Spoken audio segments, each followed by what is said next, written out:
Fala galera, hoje aqui no canal Biologia no Papel a gente vai falar sobre membrana plasmática, suas características e os tipos de transporte que ocorrem entre a parte interna e a parte externa da célula, ok? Os tipos de transporte que ocorrem a partir ali da membrana plasmática, ok? Para a gente começar, vamos traçar aqui as principais características da membrana, que é um padrão para todos os organismos vivos, ainda que haja algumas diferenças entre alguns grupos, ok? Que eu comento daqui a pouco.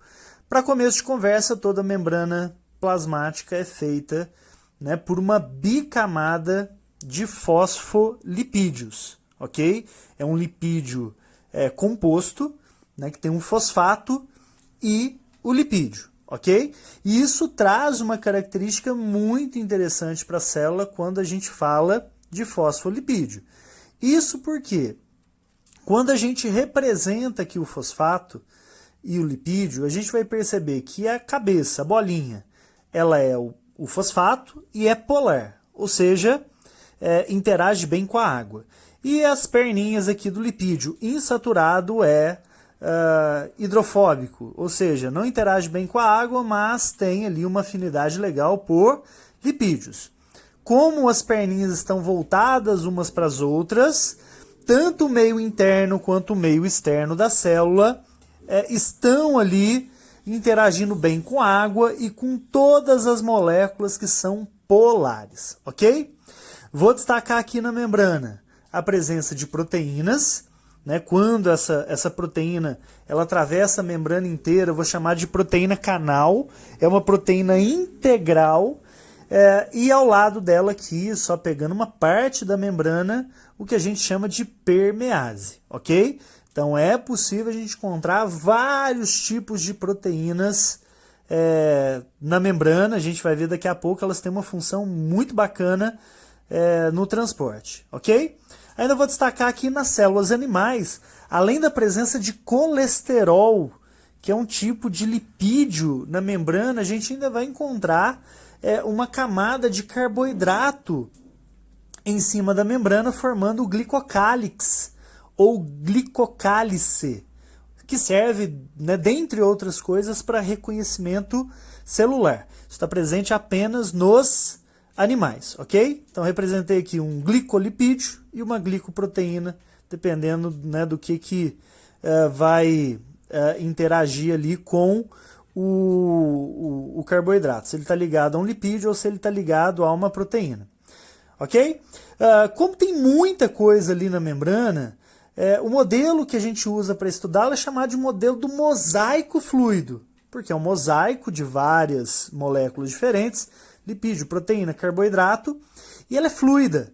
Como é um ácido graxo insaturado, há um movimento ali da membrana, uma dinâmica entre as moléculas de fosfolipídio, ok? Isso faz com que as proteínas não fiquem estáticas ali, elas, né, seguem o fluido, seguem a dinâmica. Bom, pensando agora em transporte, vamos lembrar que existem dois tipos de transporte básicos que ocorrem na membrana, o que a gente chama de transporte passivo, né, e o que a gente chama de transporte ativo. Então, um conceito muito básico aqui é a gente saber qual é a diferença entre transporte passivo e o transporte ativo, ok? A gente precisa saber essa diferença. Vamos lembrar que no transporte ativo, o transporte ocorre contra o gradiente de concentração, utilizando energia, utilizando ATP, ok? Então, o transporte ativo gasta energia, o transporte passivo segue o gradiente e não há gasto energético. Beleza? Vou fazer aqui bem rapidinho uma membrana para a gente fixar os principais tipos de transporte ativo e os tipos de transporte passivos. Beleza? Fazendo aqui, vamos colocar de um lado da membrana, né, muito concentrado de determinada molécula, do outro menos concentrado, ok? Então vamos fazer essa diferencinha aqui.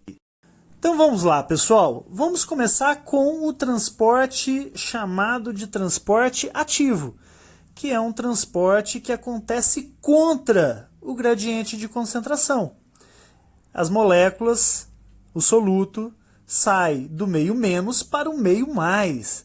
Você está saindo de um lugar onde tem pouca molécula para um lugar onde tem muita molécula. Esse é o transporte ativo, ok? E para isso acontecer, invariavelmente a célula tem que gastar energia. Toda vez que você observar um determinado íon, uma determinada molécula que é mais concentrado de um lado do que do outro, saiba que o que mantém isso, né, essa diferença de concentração, é o transporte ativo que gasta energia, como por exemplo a bomba de sódio e potássio. O tempo todo a célula colocando sódio para fora, potássio para dentro, ok?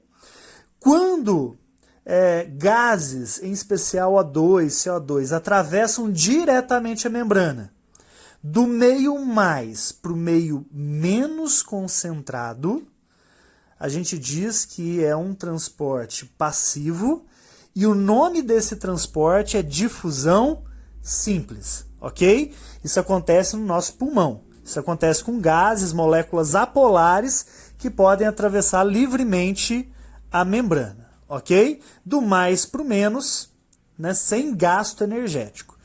Caso essa difusão, né, caso a molécula que esteja atravessando a membrana seja polar, ela vai precisar da ajuda de uma proteína. E aí, nesse caso, se a proteína está ajudando, a gente fala em difusão facilitada. É o que acontece com inúmeras moléculas dentro do nosso corpo, ok? Entre elas a glicose. A glicose atravessa a membrana do mais para o menos usando uma proteína de membrana, né, que vai auxiliá-la nesse processo. Então, se a proteína ajuda, a difusão é facilitada, ok? Agora, se o movimento é da água, do menos para o mais, olha que interessante. Agora é o movimento do solvente. Do menos para o mais, ou seja, do ambiente menos concentrado para o mais concentrado, para tentar igualar as concentrações, aí a gente fala da famosa osmose, ok? Se é a água passando do menos para o mais concentrado, a gente vai falar em osmose. Osmose é o movimento da água do menos concentrado para o mais concentrado. Vai tentar diluir o ambiente mais concentrado para tentar igualar as concentrações. Então, é um movimento de água. Vou usar um exemplo super famoso, super conhecido, que inclusive já foi tema de Enem. Quando a gente salga a carne. Quando a gente tem uma carne, a gente quer preservá-la, a gente vai tacar sal nela, ok? O que vai acontecer? Assim como no alface que você joga sal, a água deixa o alface e o alface desidrata, né? A água vai em direção ao meio mais concentrado. Se você tacar sal na carne, o sal deixa o meio externo mais concentrado, que a gente chama de hipertônico, e o meio interno hipotônico.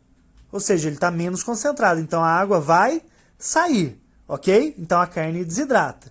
Por que não decompõe? Porque essa água evapora, a carne continua salgada.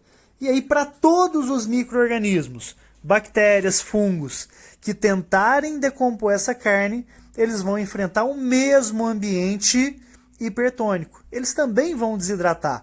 A osmose também vai acontecer com eles e eles vão acabar morrendo. Ok? Atenção na osmose é top 5 dentro dos conteúdos de biologia.